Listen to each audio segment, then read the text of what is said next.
नमस्कार। नमस्कार दोस्तों, कैसे हैं आप सभी। तो आज इस वीडियो के माध्यम से मैं एक अपील करने वाला हूँ। हर उस स्टूडेंट से जिसने लॉ की पढ़ाई की है। मैं भी एक लॉ का स्टूडेंट हूँ और जब हमने लॉ की पढ़ाई की तो समझ आया कि लॉ के पास कितना पावर है। और जो ये रूल ऑफ लॉ वाला कॉन्सेप्ट है कि स्टेट जो है वो हमेशा अगर गवर्नेंस करेगा तो the governance has to be done as per the rule of law, and any action of the state, whether be it the executive, be it the legislative, or the judicial action of the state. When I say judicial action of the state, I do recognize the judicial discretion of the judges or the judicial officers, and any action that these three organs of the state takes shall be in the line of rule of law.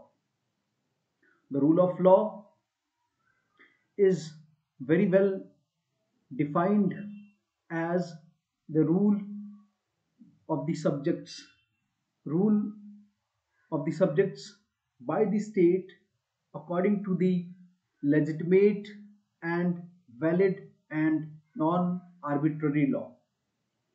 The law is made by the parliament or the legislature for that matter, and any law, we know that any law which is made by the state shall confer to the Constitution of India. And when it confers to the Constitution of India, there are many other things which comes into picture, such as constitutionalism that we follow. And apart from the constitutionalism, the constitutional morality that has been always talked about by the judges of the Supreme Court and various high courts. So, as a student of law, हमारी duty क्या हो जाती है?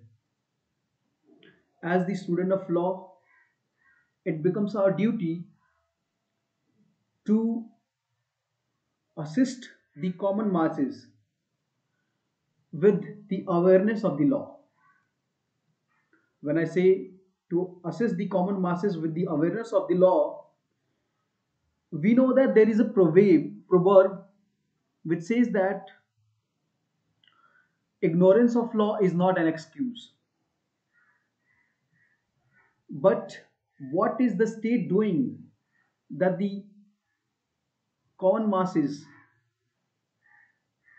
come to know about the law that the state is enacting? State ये कह सकती है कि भाई हम तो पब्लिक डोमेन में डाल देते हैं, बट कितने लोग एक्सेस कर पाते हैं उस पब्लिक डोमेन को, उस इलेक्ट्रॉनिक फॉर्म्स को, उस रिटन डॉक्यूमेंट्स को कितने लोग एक्सेस कर पाते हैं?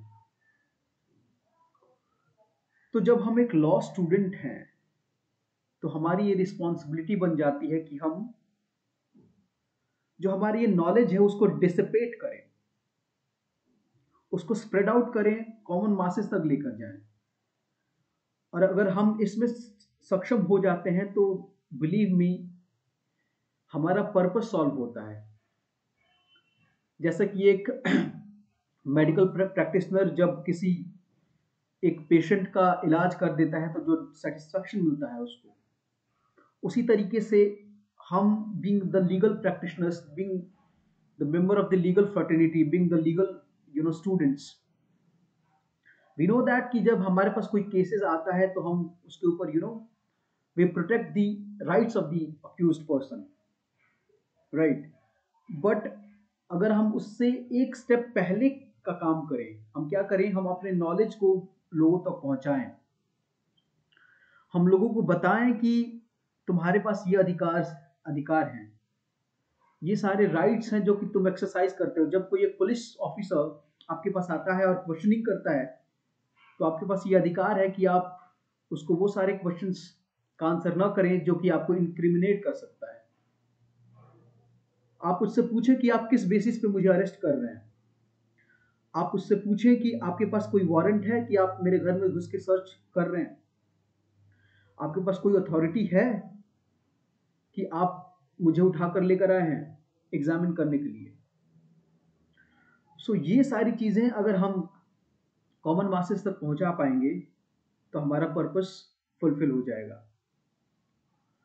और इसके लिए हमें लिटरली लोगों के पास जाना होगा, उनसे बात करनी होगी, उनसे पूछना होगा कि आपको कितना नॉलेज है, क्या जानते हैं आप लॉ के बारे में। और इस एंडेवर को अगर आप मेरे साथ इस मुहिम के साथ जुड़ना चाहते हैं तो प्लीज़ डू कमेंट हियर। आप कमेंट करिए और अपना इंटरेस्ट बताइए कि अगर आप इसके साथ जुड़ना चाहते हैं। Right. Thank you so much guys. Have a nice day. जय हिंद, जय भारत।